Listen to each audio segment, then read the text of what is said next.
Hello family, केहन छी अहाँ सब। आशा करै छी जे नीक हैब, स्वस्थ हैब, मस्त हैब। आइ हम बनाएब कदीमा पात के तरुआ। देख सकै छी हम गाछ लग आबि गेलहुँ। गाछ में कते सुंदर हरियर हरियर पात छै। सबटा पात हम मूड़ी पर का जे पात होइ छै से पात तोड़ि लेब। एकर आइ बहुत ही कुरकुरा, बहुत सुंदर आइ हम तरुआ बनाएब, ओहो हम देखाएब।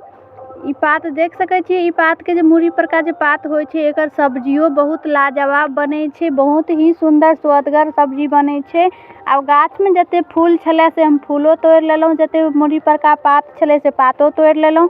इम्हर हम पिठार बना के सेहो राखने छलहुँ। आब हम पिठार में सब ई जे पहले फूल के तरुआ हम बना लेब।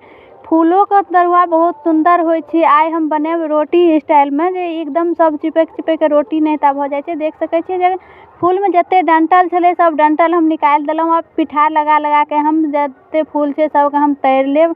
बहुत ही कुरकुरा, बहुत सुंदर स्वदगर एकर फूलो के तरुआ होइ छै।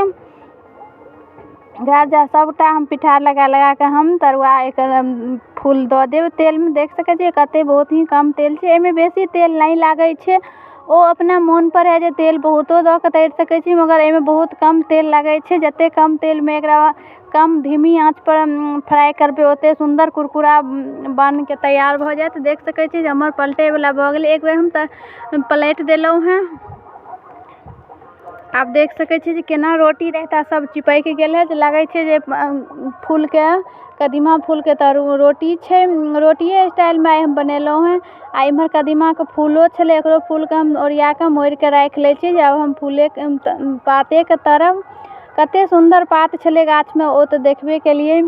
आज ज़्यादा देर के वीडियो नहीं है, 1-2 मिनट के वीडियो है, कियाकि बहुत ही दिक्कत प्रॉब्लम भऽ जाइ छै अपलोड करे में, कियाकि नेटवर्क के बहुत ही स्लो चलै छै। ओहि वजह से कमे मिनट के वीडियो देलहुँ हैं। कि बेसी देर के वीडियो रहे छै तो अपलोड करे में बहुत ज़्यादा दिक्कत भऽ जाइ छै।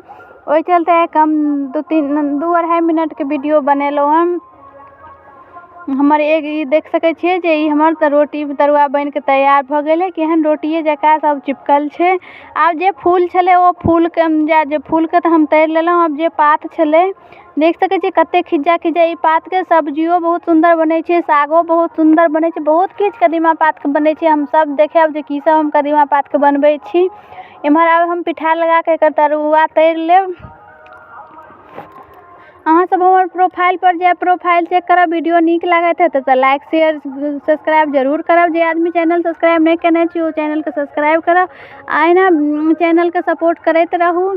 जते बिहारी चैनल बिहारी रेसिपी है तो सब हम देखाएब।